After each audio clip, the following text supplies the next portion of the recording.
pledge allegiance to the flag of the United States of America and to the republic for which it stands, one nation, under God, indivisible, with liberty and justice for all. All right. Just a reminder to silence your cell phones. We'll start with roll call. Mayor Sherman. Here. Councillor Burrell. Here. Councillor Klinkhammer. Councillor Lundstrom. Here. Councillor Spradlin. Here. Councillor Tyree. Here. Councillor White. Item number 3, approval of the agenda. Does anybody have any additions or corrections on the agenda for tonight? If not, I'd look for a motion to approve. Move we approve the agenda for regular meeting October 10th, 2022. Second. Any discussion? Roll call vote. Councillor Burrell. Yes. Councillor Lundstrom. Yes. Councillor Spradlin. Yes. Councillor Tyree. Yes. Mayor Sherman. Yes. Next item, approval of the minutes for our last regular meeting of September 26, 2022. Does anybody have any additions or corrections? Corrections or revisions? Nope. Okay. I'd look for a motion to approve the minutes. I move that we approve the minutes from the regular meeting of September 22nd, 2022. Second. Any discussion? Roll call vote. Councillor Spradlin. Yes. Councillor Lundstrom. Yes. Councillor Burrell. Yes. Councillor Tyree. Yes. Mayor Sherman. Yes. Visitors and delegations, we have someone here from the Sarah House to do a presentation. And we'll come on up to podium. Thank you for having us tonight. I'm Paula Bragg. I'm the director at Sarah House, and I brought Deb, who I'll have her introduce herself. My name's Deb Green. I'm the scene coordinator at Sarah House. I'm the forensic nurse examiner. So I thought maybe you'd like to hear a little bit about her work, rather than just me just talking about nothing, maybe. So we went ahead and did a video about the Sarah House. We're really proud of our new addition. And it'll give you an idea. We have 3 offices, but each office has each room as this new building has. So I thought I would give you a little insight to our agency and get to see the new addition to our building. And then we'll go ahead and talk a little bit more about it. Hi, we want to introduce you to our nonprofit agency called Sarah House. This is our nationally accredited child advocacy center. You may already know, but a child advocacy center is a place where kids who have been abused or witnessed violence can come talk about the things they experienced or saw.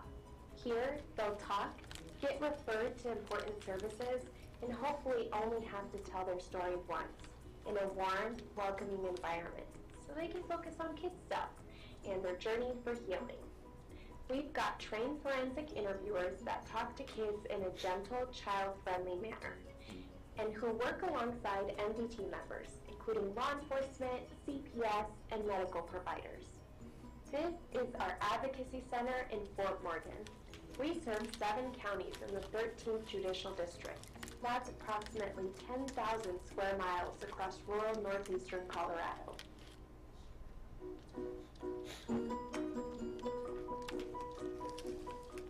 These drawings are all drawings of kiddos that have visited our center. Community support, including donations and sponsorship, allow us to continue serving our mission at Sarah House. We want justice served just a little swifter for our kiddos, and it takes our community rallying behind us and monetary support to back our operations to get there.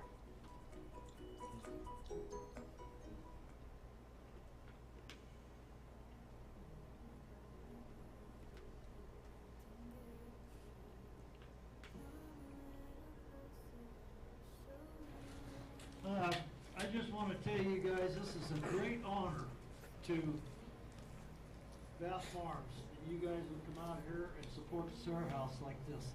I'll never forget the first time I was involved with the Sarah House. I couldn't believe what they do there and what they go through there on a daily basis and how important they are for our children. And you can't, they got my heart after that day. They got my whole heart. I just gave it to them.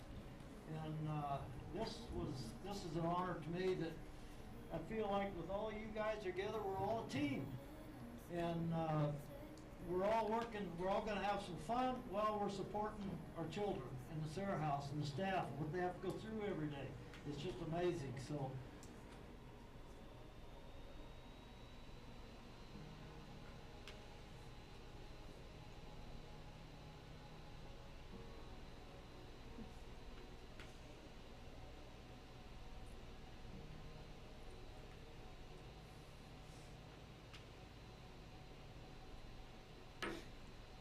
We're always very thankful to Brush for all of your donations for the work that we do. We are proud of the work that is done at the Sarah House. We have 2 nurses. We have 2 forensic interviewers, probably looking for a 3rd one. We do Denver this one. is becoming a food mecca. We have specially trained advocates to follow the child and their family from the time that they come into our office until they're finished, either with the case, either it's closed in the Department of Human Services office or with law enforcement. We follow them as long as they're needed, needing services. So that can be anywhere from a few days, few weeks, few years. This year we've seen 125 kids, primary victims. So we've done interviews for 125 children. Some of those children have gone through a forensic exam, either full forensic exam or what we call wellness exam, and that's what I wanted to talk to you a little bit about. So as Paula said, we do offer wellness exams to every child that comes through our doors and has to have a forensic interview done. And the purpose of the wellness exam truly is the health and well-being of the child. We want them to know that they're okay. And a lot of times it's just that they just need to hear that their bodies are okay, that even though something horrendous has happened to them, that they're okay, and that will help them to get through. But part of that is that we're looking for signs and evidence that they have been abused. So even though it might not have been something that just happened recently, it might have happened years ago, oftentimes we can find signs and scarring or something like that that will help in the prosecution of the case. So we're looking for that as well. In addition, Karen and I take call.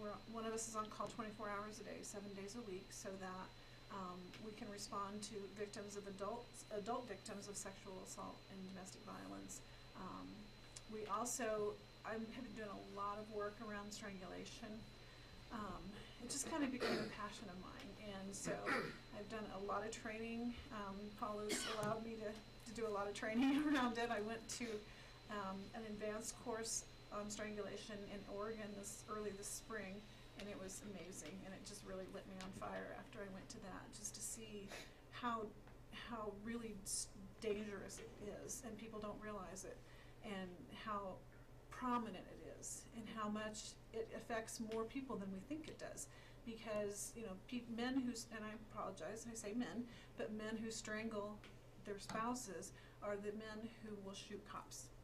And so we need to make sure that we're getting that word out there, that we need to be careful of these people and try to prevent these strangulations. So I've been doing a lot of trainings. I go to law enforcement. Last week I trained the Fort Morgan or the Morgan County Ambulance Service on strangulation, and I do a lot of trainings with different entities like that with first responders so that they kind of have this information, because you don't get that in school. You don't learn that in school. So it's something that I just kind of try to get out there. I also have been doing a training around child abuse that I'm taking to the hospitals so that nurses in the ER especially can get that information and know what to look for when they're seeing these kids. So until we started doing these assessments, they weren't being done very often. If a doctor was to look at a victim and they would say that they were strangled, the doctor might say, there is no physical injury here. I don't see any bruising. I don't see any injury, and they wouldn't really go forward with it or see it as a possible live event. And the reality is you can strangle someone to death and not leave any physical injuries from the outside. And they can actually have a stroke or die weeks and months after this happens. So our nurses check them, they do the full assessment, and then call the hospital and try to get them in for a test, which is It's called a CTA. CTA. It's basically a CT, computer tomography of their arteries. So we have the majority of the people that we see are children, but we started working with victims of domestic violence when we started doing the strangulation assessments, and now we have emergency funds and we assist victims of domestic violence in other ways too to help them to get on their feet. A lot of the time when there is domestic violence, there is also sexual assault. So they really do, those two crimes go together a lot, unfortunately. So everything we do kind of fits together in the work that we do. And we're lucky now again to have a therapist. I didn't have a therapist in my office for a few years, but we have her back, so we're really happy about that. And we work really closely with CADA as well, they have an office here in Brush. We contract with them and assist them in financing so that they can provide the trauma-focused therapy for us as well. So I hope that gave you just a little bit of insight about our office and the rooms that we have there and why we have them there. I don't know if you have any questions for me. You said you had a new addition. Like how Yes. much of that was beautiful building? All How of much of that that is the new That's addition. all the new stuff. So Polly and Alan Doms donated the money, not even from their foundation, but from their own pocketbook, Wow. to fund this whole project. I was calling them about a whole nother issue and just mentioned to them that we were outgrowing our space and that we were going to be needing to find some money. And I just wanted to ask them for their input and their assistance in my figuring this all out. And he said, you know, I think I should just fund the whole thing. And Wow. so that made my life 100% easier with those words. And so they donated all of the funding for the addition. So that is the new addition, what you saw. So we're able actually to do 2 forensic interviews at the same time now, using the primary office. We have an interview room, an observation room, a waiting room, meeting room. In that area, of course, that's where we've done most of our work. And now we have the same over there. So we have all of the interview rooms and observation rooms linked together. So we're able to help 2 families at the same time if we have to. And we also have 2 nursing offices. Right. And then, of course, we have the 2 other offices, one in Yuma and one in Sterling, where we have full facilities as well and equipment. So we're pretty busy traveling around and trying to meet all of the needs everywhere we can in the district. So. If this was to maybe make it in the paper or something, what would be the best way for somebody to donate to you? Just an average person. They can come to our office at 418 Ensign Street, or they can mail a check, a donation to us at our post office box, P.O. Box 633. And then we do all have a website. Honestly, sometimes that way it works to go through that website to pay, and sometimes it doesn't. So it's probably better either to bring it to us or to mail it to us, and we appreciate any donations that anyone might want to help us. Monetary, obviously, you're talking about. Is there anything else you guys need for donations? Is there anything that you... Well, we always appreciate items like cleaning items and Kleenexes, toilet paper. I think that's probably, because we have everything for the medical supplies that we need, but you know, those daily things we run out of very quickly Sure. with the number of people who come through our agency. Do you collect stuffed animals for the kiddos? Or? We always take those if they're new. We like to hand those out. We also take quilts, so any child that comes in, primary, secondary, they get a quilt as well. So we are always in need of those as well. So thank you for asking. I also give the larger quilts to the adult victims. Sometimes it's just nice to, some of them don't want them, you know, because they're like, it's just a memory of all this whole thing and they don't want it, but sometimes it's just nice to have something that's comforting, you know. So I give it to everybody that comes in. And our reputation is out there even throughout the state. We, as a Child Advocacy Center, were asked to assist even other communities if needed. And the 2 interviewers recently went to Brighton and did an interview there on a child that lives here but was in a facility in Brighton. And that agency then was contacted by a law enforcement agency in Fort Collins, and they referred that agency referred Fort Collins to us and said what a great job and how professional our interviewers were. And if they needed to have someone come there to interview for them, they recommended our agency. That was huge. Yeah, that's Because awesome. they have an agency, but we're one of very few that have the equipment where we can go anywhere that we're needed. Do So you that was only, huge. I'm sorry, do you only deal with the criminal side of it or referred cases, or do you offer services for people who need support, or do you leave that to CARA? So, as far as therapy you mean, or all the Or services? anything? So, the only way that we can, it's not the only way, but the primary way that we can assist children is when they're referred to us by DHS and law enforcement. They can come to our door and ask us for our assistance, and we then direct them and assist them to report the case to whatever agency it needs to be reported to, and then it comes back full circle to us to do the interview and examination and therapy. Adult cases can come to our door. An adult is really, probably I would say like 13 and up actually could probably come in, have an examination done. 13 to 17 though, even though I say they're adults, we can do an examination, but 13 through 17, we would need to do a report to law enforcement about a person being injured in some way. Adult cases over the age of 18 could come to our door. We can do examinations for them, and they have options, and I'll let her talk to you about the 3 options that they have. And that's one of the big things that I do a lot of education with not law enforcement, they hopefully know that, but like EMS and hospitals is about the options that adult victims of sexual assault have. Because one of the options, of course, is law enforcement report, and that just means that they are agreeing to report to law enforcement, they're agreeing to participate with law enforcement in any investigation. They opt to have the exam done, they opt to have any evidence collected that they want to have, but they always have the option to say no. We never force anybody to do anything against their will, and that's super important when it comes to kids. But they can have the evidence collected, and they can choose whether they want to have the evidence sent to the crime lab to have it analyzed, or if they want to just have a story. So those are their options under that one. The second option is called a medical report, and with a medical report, it's kind of like the law enforcement report. The big difference is they don't have to talk to law enforcement. So if they don't want to work with law enforcement, they don't have to. They don't have to answer any questions. But they're still making a report to law enforcement, and law enforcement can choose to investigate if they feel that they have enough information to do so. And then the final one is called an anonymous report, and with that one, we don't tell law enforcement anything. We have to have a case number because that's what we store the evidence under, but we call law enforcement and we say, we have to report a sexual assault. It happened in your jurisdiction and it's an adult and I need a case number. And they don't like it because they want to fix it. They want to go find it. And they want to go find the bad guys. But we can't tell them that because it's the patient's right to report anonymously.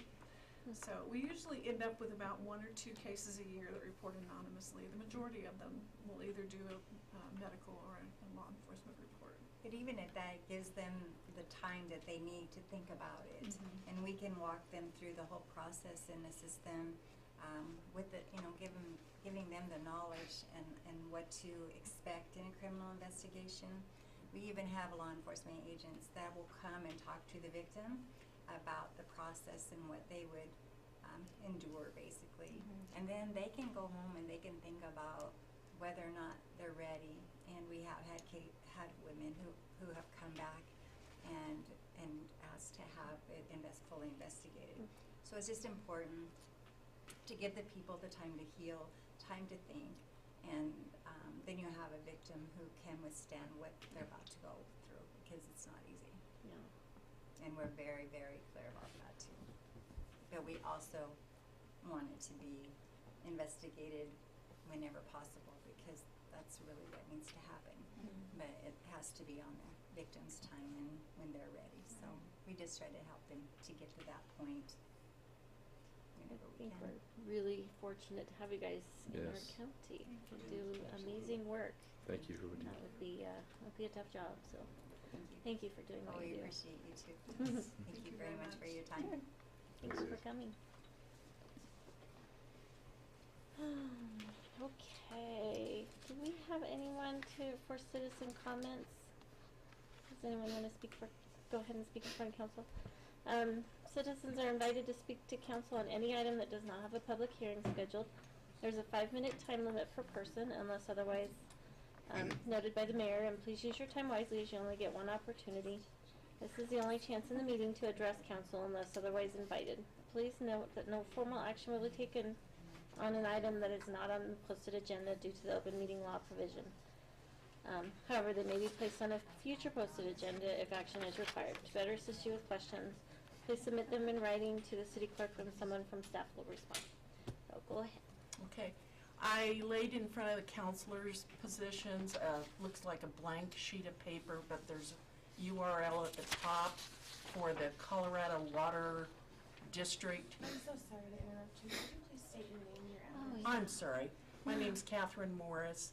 I'm at 5 Princeton Court. Okay, thank you. And what this program is, it's going to start the 1st of July, 23, and the city who manages the water has to submit to get into the program. And what it is turf replacement, to remove turf, to reduce water usage, and either do native grasses or mulch or whatever. And they're paying anywhere from $1 to $3 a square foot.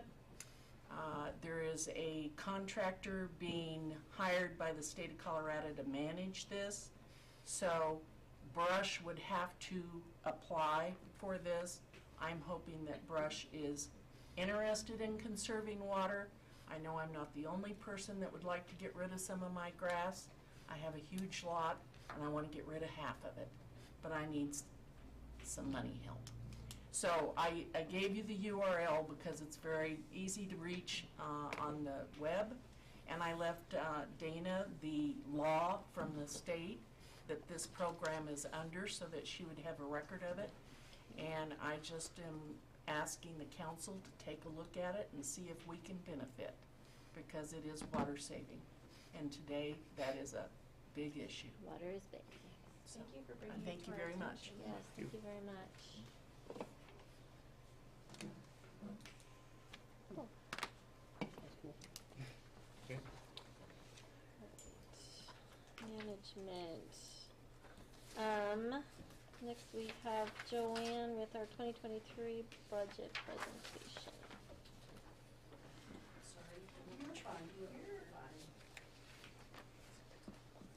So by state statute, every year by the October the 15th, we have to submit a budget to the council.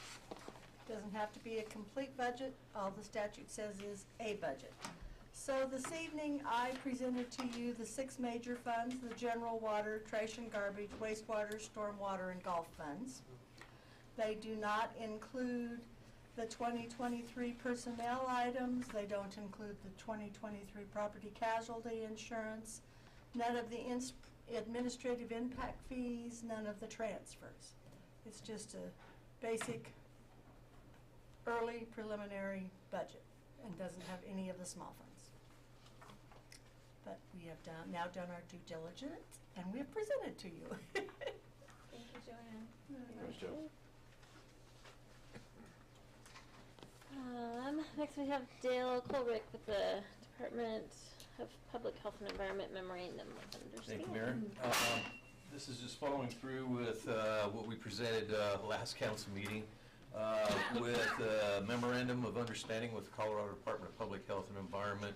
They currently monitor our wastewater influent coming into the facility and try to quantify the amount of, currently it's COVID, that viruses or parts of that DNA, and try to quantify to see what's going on. Now they want to expand this out a little bit, I think, between the polio in New York and potential of monkeypox. I don't know how if that's kind of settling down or not, but I think they saw the need to be able to start monitoring for other constituents, and that's all this does, is gives them permission to look at our wastewater to look for other constituents. And so far it's been fairly useful to try to track what's going on within the community. and they would like to expand on that. And so with that, I encourage council to authorize the mayor to sign the memorandum of understanding with CDPHE. Very good. Okay. Thank you, Just Dale. out of curiosity, Sure. does it just give them free reign to check for anything? Well, not that I'm worried about anything, I'm just curious, because like the first one was so specific to COVID. Mm-hmm. Now It this was. is kind of coming back to like, Well, yeah, under section 4, the second bullet down, or the second bullet within the second bullet, it says, other pathogens or targets of public health concern may be tested in wastewater samples and shared on the public dashboard. So yes, I mean, there's no personal information that you can ever garner out of this other than just the community. okay. So as they see things Correct. coming up, they can start testing for that. Correct. Kind of get ahead of it before it gets too crazy. Yeah. Very good. How often do they test, Dale? We test twice a week. Twice a week? They provide, the only thing that we support, the only thing that we're really providing in terms of this, our responsibility is just pouring off a little extra sample into a couple bottles, wrapping them up, signing a chain of custody, and they come pick them up. They analyze it, they do all the testing. So we have maybe 5 minutes of personnel time involved. But we do it twice a week. And this only goes through July of 2023. Let's see, I think double sure Looks on like. that one.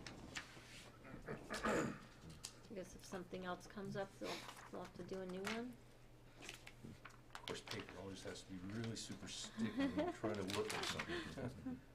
Right. At the end of. Yeah, no, right now, currently with this MOU, it's only going through through July 31st, 2023. So, After that, there'll be no more public health emergencies. probably another MOU coming through. So, I think just That like makes a lot more sense. Right. We don't want this long-term and perpetual Yeah, MOU. very good. All right. Thank you, Dale. So with that, I would look for a motion to approve this MOU.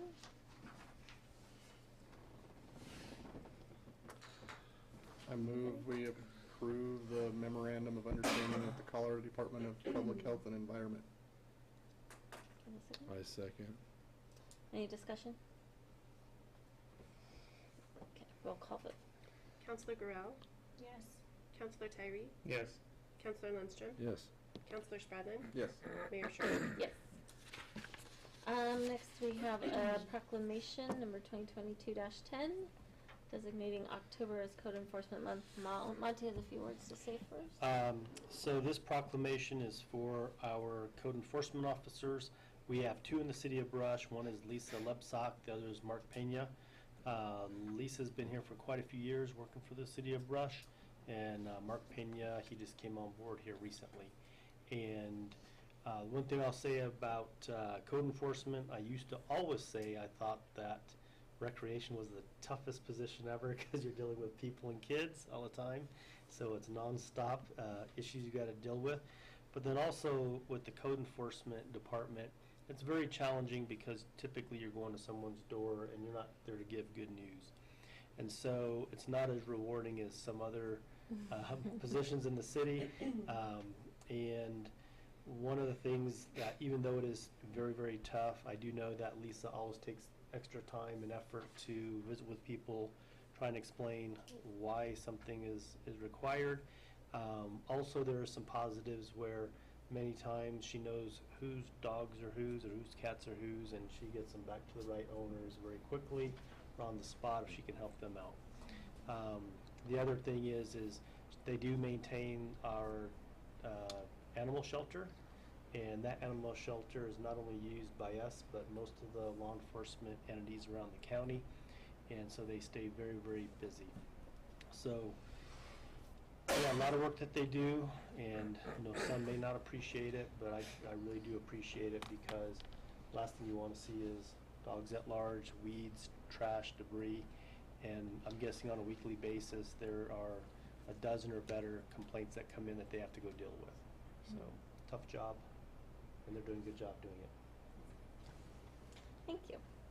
I will ask Councilor Gurrell to read the proclamation. Proclamation number 2022-10, designation of October as Code Enforcement Month Whereas code enforcement officers provide for safety and welfare of the citizens throughout the United States through the enforcement of local codes and ordinances, and whereas code enforcement officers often have a challenging and demanding role and often do not receive recognition for the job that they do in improving living and working conditions for residents, and whereas code enforcement officers often have a highly visible role in the communities they serve and regularly interact with various officials, other agencies, and the public, and whereas code enforcement officers are called upon to provide quality customer service and excellence to the residents and businesses of the communities in which they serve, and whereas in the City of Brush, code enforcement officers also serve as animal control officers, protecting the welfare of helpless animals and pets and the safety of the community, and whereas the American Association of Code Enforcement and the Colorado Association of Code Enforcement Officers has designated October as Code Enforcement Month. Now therefore be it proclaimed that the City of Brush City Council formally declares October 2022 a Code Enforcement Month in the City of Brush, Colorado, given under the hand of the Mayor and seal of the City of Brush this 10th day of October 2022. Thank you. May I speak to that just real quick? I really just want to show our support for our code enforcement officers. Recently, one of our code enforcement officers was personally attacked on her personal Facebook page for doing her job, and she does an amazing job, and her goal is always the welfare of the animals and taking care of our citizens, so I'm so grateful to see this. Yep. Very good. I would look for a motion to accept the proclamation. Is that the right word? Okay. I move we accept proclamation number 2022-10, designation of October as Code Enforcement Month. Second. Any more discussion? Roll call vote. Counselor Lundstrom, Yes. Counselor Spradlin, Yes. Counselor Garrell, Yes. Counselor Tyree, Yes. Mayor Sherman. Yes. Next up, we have finance. I move we approve disbursements and payroll for September 27th, 2022 through October 10th, 2022, totaling $793,460.57. Second. Oh. Any discussion? Roll call vote. Counselor Tyree, Yes. Counselor Spradlin, Yes. Counselor Lundstrom, Yes. Counselor Garrell, Yes. Mayor Sherman. Yes. Very good. Have to quit there with the seconds tonight. Okay. Staff reports. First, we'll have Tyler Purvis, Director of Community Services. All right, good evening, Madam Mayor, City Council. A couple of things actually in response to things that have been said tonight. First off, code enforcement, I also want to acknowledge Lisa and Mark. With our department, we work with them pretty often as they're out and about in the community. It's often tied to, hey, did so-and-so pull a building permit for this fence that I'm seeing? There's nothing in the window and that kind of thing. But nonetheless, very, very helpful. Lisa's always been very professional as well, which I've appreciated, and as well as very diligent. She's good at her job, and everybody knows it. So appreciate them. Second off, water conservation. The citizen that made the comment in here, I was aware of that legislative action that was put toward water conservation efforts by the state. We being Dale and I, the two departments, Public Works and Community Development, are in the process right now of putting together a whole laundry list of ideas of different ways in which we can bring strategic efforts to conserve water for the citizens as well as the city when it comes to land use planning. I was recently at a planning conference, and the only reason I went was because a lot of the topics on there were specifically about planning and water, and the two of those and how they relate together. So a lot of good information there. A lot of ideas came out of that as well. So staff level, we're at work and bringing to council eventually some different things that we want to move forward with. And other matters that I was going to speak about, this weekend we do have another event, just as a reminder to the community, our Heritage Day Festival, essentially celebrating Brush's birthday. And so that'll be Saturday over at the JC building and the museum from 10 o'clock to 4 o'clock. Free lunch, of course, will be provided. There'll be information there celebrating the history of Brush, some different events. There'll be a historic buildings tour. People can hop on the back of a trailer, flatbed, not inside of a trailer, a flatbed trailer, and ride up and down the street, and we'll have someone guiding them on the historic buildings that we have, some activities for the kids, and of course, like I said, the museum there as well. There's also an award ceremony for people who want to dress old-fashioned, a historic attire as well, so that's free to the community, the whole event. It's put together by the Historic Preservation Board. And then just a quick update on housing. The three main things in housing right now, the Central School going on. Their building permit was issued a while ago, so I've been in there a couple times with some of the work that they're doing, the cleanup. They've made great strides from what it's historically looked like over the last couple of decades. They got some framing in there now for some of the rooms. Everything is moving forward little by little, so that's exciting to see.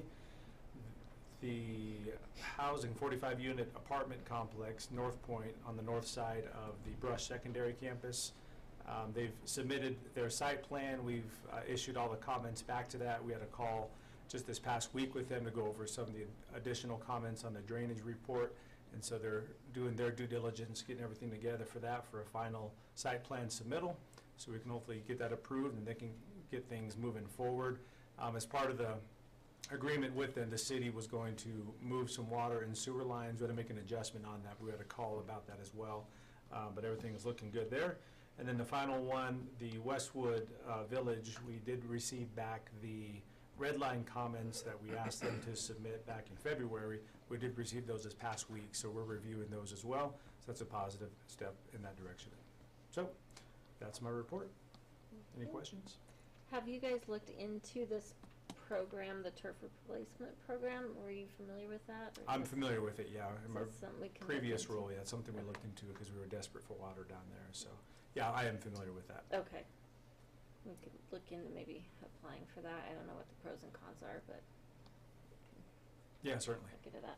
Yeah, we can come back with a recommendation earlier than the other ones or along with the other ones that we have. Yeah. I guess I should have asked her, this is geared towards helping citizens, like they're the ones that receive the funding, right? This isn't something that the city, I mean, the city might be able to use it, but it's, you have to enroll in it so that the citizens of the city has to can. apply for them to be able to get the benefits, I think. That's what it sounds like. Okay. Yeah, there's some other little nuances tied to it as well, but ultimately it's for people to be able to replace their grass turf or an artificial turf or something else. Okay. And help Would you them mind being reimbursement able costs. to give us a report on it so that we could better understand it? Right now or No, not different right time? now. That's totally Sure, up to let me her. see that paperwork. I'm just kidding. Even if you could just draft an email that you could send out, it sounds like you probably already have a leg up on us, and maybe that way you can narrow it down for us. Specifically about this program, right? Yeah. Yeah, that'd be easy to do. We can probably find a brochure that's already made on it. Yeah, the state is Well, that's probably what's that website would take us to. Correct. Yeah.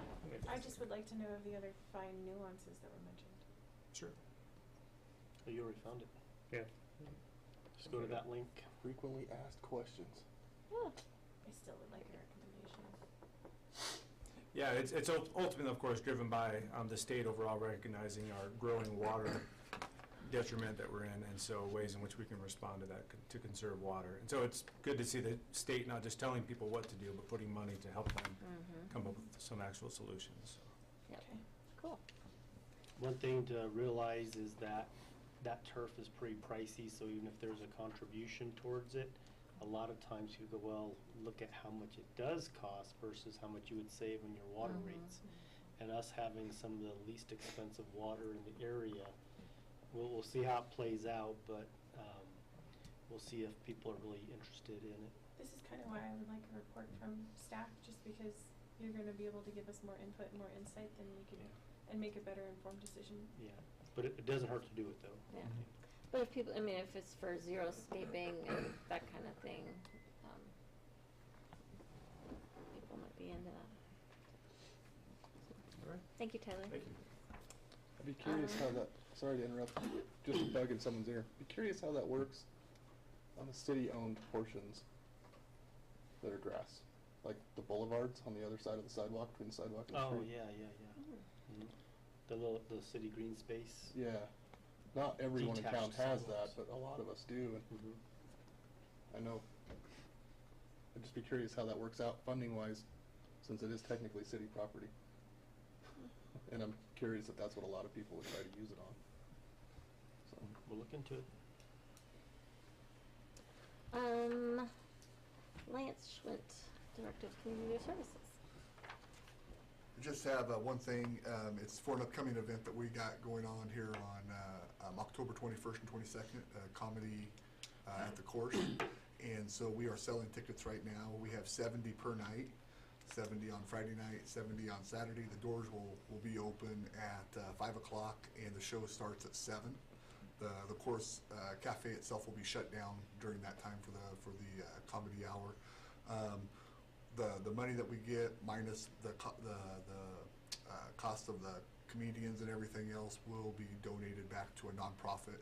And this first one goes back to the chamber. The next one goes to the Heath Becker Memorial. But it's also great for the golf course because we get all the food and all the drinks and all that sort of thing there. So it is I think it'll be great to get something back in Brush for the adult groups, and looking forward to it. So Larry's done a lot of work with it, and Lance has done a lot of work with it. He's all over it, man. You could probably talk a little bit more about it if you have anything else. We have 2 great comics. If you can look them up on YouTube and stuff, they're pretty funny. So it should be a good night.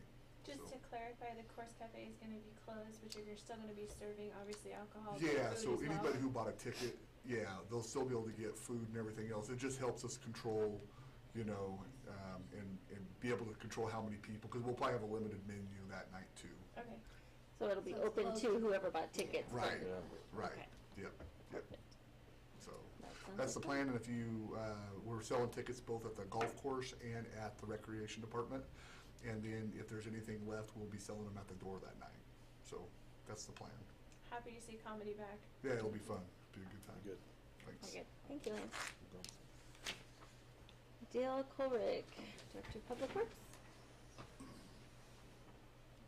Okay, thank you, Mayor. Signs installed this week, we're still waiting on locates. I can't do anything until Wednesday because of 811. Thank you. So you get that one right off the bat. That's pretty good. Oktoberfest was quite the success. I know a lot of city crews. We put a lot of effort into making it happen this year, and I think it went over fairly well. So of course, we're still working on our capital improvement request for council.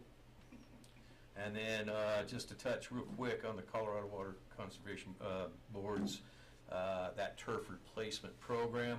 There's other nuances that we have to take into consideration as well. For example, we have in our augmentation plan what we call a lawn irrigation return flow that gets us accretions, something we don't have to augment. And so if there's a lot of turf that is taken out, then obviously we're not having to augment that. However, it could affect some of our lawn irrigation return flows. This is why I wanted to staff. Yes, and there's still more to it. And I want to point out that we did receive Ms. Morris's request, and I passed that on to our special projects coordinator, Patrick Heisler, who's been working on that as well. But other things that we need to take into account too is anything that we do in terms of turf replacement, we have to make sure that we don't replace it with impervious surfaces, because we already have flooding occurring in certain areas of the city. So we have to kind of look at, if we are going to replace this, we need to set up some sort of guidelines on what you can replace it with, so we don't aggravate the current flooding situation that we have in some areas of town. And with that, I'll entertain any questions. I would just like to say thank you. The crosswalks, the new inlaid paint, they look fantastic. They're holding up great. There might need to be some training at the schools on teaching kids how to push a button. But the crosswalks themselves are looking fantastic, and I've noticed some extra paint going in other places as well. And then kind of, what's the next street? You've got samples done. What's the next street? Well, we have to look at what the budget will allow us to do. That's kind of your plan, though, is to move through different streets, Move through right? different streets. We have several streets that are really needing some attention, but it goes back to being able to fund that. They always ask, they're like, what's next? And I was What's like, next? I don't know. Well, I we're don't planning have on some answers. pretty heavy preservation this upcoming year. Let the fund kind of heal itself up a little bit, because this year we put a big ding in it. I think. Big ding in it. And those are 2 big roads that got done. Yes, So, and those are our got primaries, and so they really needed it. So, yeah, that's awesome. Well, thank you. okay, Thank you, Dale. thanks. Joanne Gosling, Finance Director. I just have one real quick item, and that's to remind council that the next council meeting, department heads will be coming and presenting their capital outlay request for 2023. And I'm sure in some of that we may see a little bit of streets, but as Dale said, it'll be a lot of preservation because we did spend over $1 million this year on street improvements, so. Thank you. Lorianda Packard, City Clerk. I have nothing to report tonight. Okay. Dan Crobb, are you still with us, Dan? I am. Thank you, Mayor and Council. I also have nothing, but I'm happy to answer any questions if I can help Council with anything. Anybody have any questions? No? Thank you for being here. Thank you. Virtually. Yeah, I apologize I couldn't make it tonight. That's quite all right. Thanks for hanging in there. Montecore, City Administrator. Just a few items. One, I wanted to add to Dell's Oktoberfest report. I think talking to Matt and Natalie, they said they had more than the normal number of volunteers. You know, that's a lot of volunteers that are out there. And so thanks to the community for volunteering for that. Also, we had council members and mayors, the mayor, that volunteered quite a bit out there as well. And it wouldn't happen without all those volunteers that help support it. And then, I don't know the numbers, the exact numbers, but the chamber felt like they had a very, very good showing this year of people. And I think the layout was really good too. So good job to all of those others as well. Just to add to that real quick, Lonnie, based on our conversation that evening, it was 4,700. 700, super. It's really good. The other thing I was going to mention is we had talked about a READY grant here a few weeks ago, maybe a couple months ago, and we had a potential business that we were going to reapply for the grant for them, but then we needed a stronger letter of commitment, but we weren't able to get that stronger letter of commitment, so we didn't apply for it because that was the one reason we didn't, or one of the main reasons we didn't get it last time. So we held off on this, and we're going to watch for the next opportunity and see if we can have someone else that's a little bit more willing to commit funds to a project. Okay. The other thing I was going to mention was we have our preliminary work has been done for our compensation for this upcoming year. So we're trying to find a day that would work well for the city council to meet specifically on that. And we're going to throw out Tuesday of next week, if that would be a possible date to go over compensation and the city pay plan. What day is that? That's 18th? I think so. I think that would work. I don't think I can. If I'm not in Grand Junction, I can be here. Monday?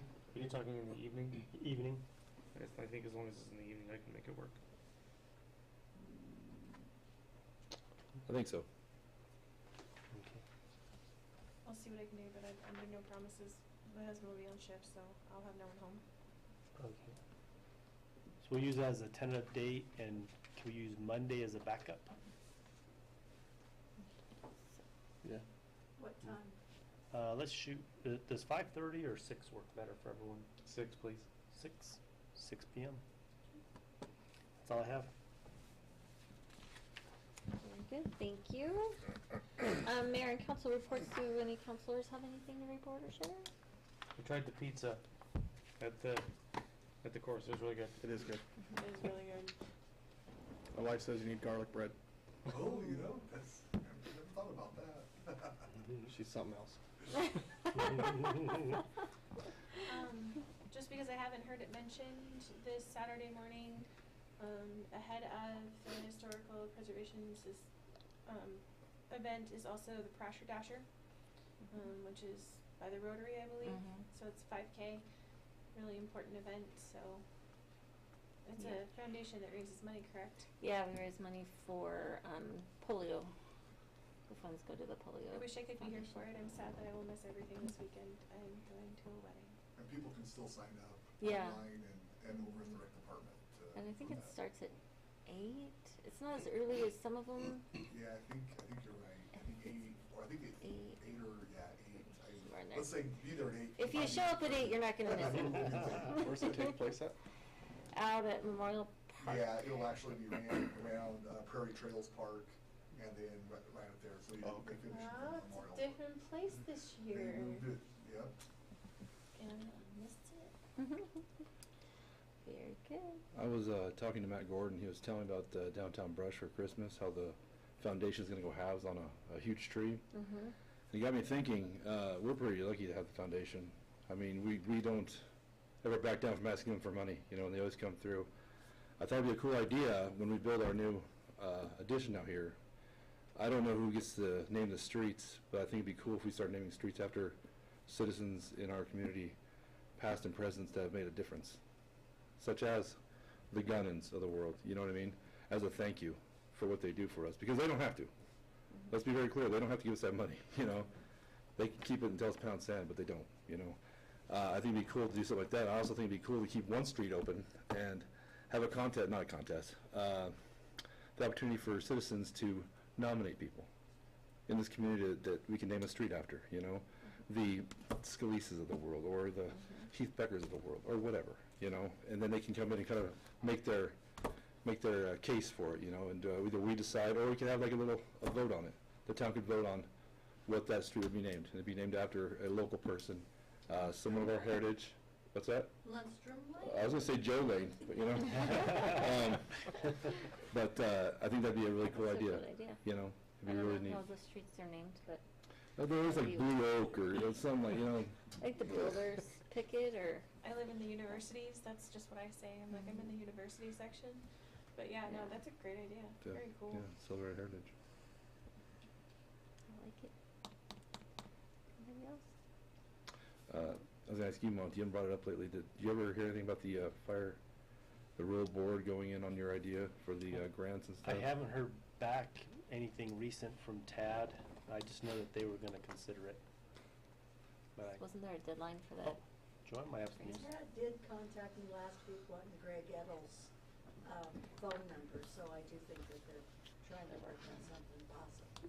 Yeah. That's a great idea you That had. was my assumption. I'd like to see that go through. I don't think I have anything that hasn't been talked about already. So. I do want to say thank you, Dale and Lance.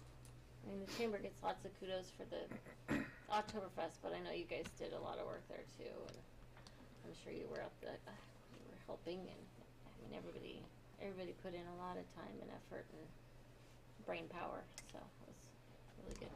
I did get a call, and I hate to be a downer. It's not so much of a downer. There is a citizen that lives right where everything got closed off with very little notice, moving vehicles and that kind of stuff. She was kind of upset. So, and then the fact that I guess setup was at 6 o'clock in the morning, I guess, was kind of loud. It started at 6.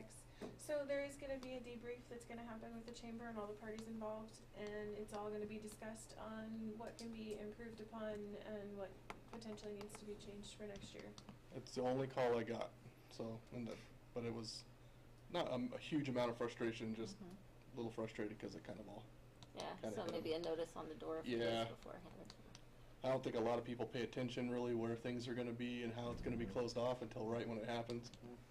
So, and it's just, it is, you're kind of inconvenienced in certain times of the year. The parade route for us is something that's always kind of like but it's always for the better. It always works out. But I think if just a little more education to those certain people probably would go a long ways. All right. Thanks for being a downer. You know me. Anybody have anything else? If not, I would look for a motion to adjourn the meeting. I move we adjourn. Second. Any discussion? Roll call vote. Don't we do an aye? Oh, no, voice vote. All in favor? Aye. Okay. Now we have a work session. And the work session will be Thank you. very, very quick, so in case you're worried about sticking around for quite a while, this is more of just an FYI.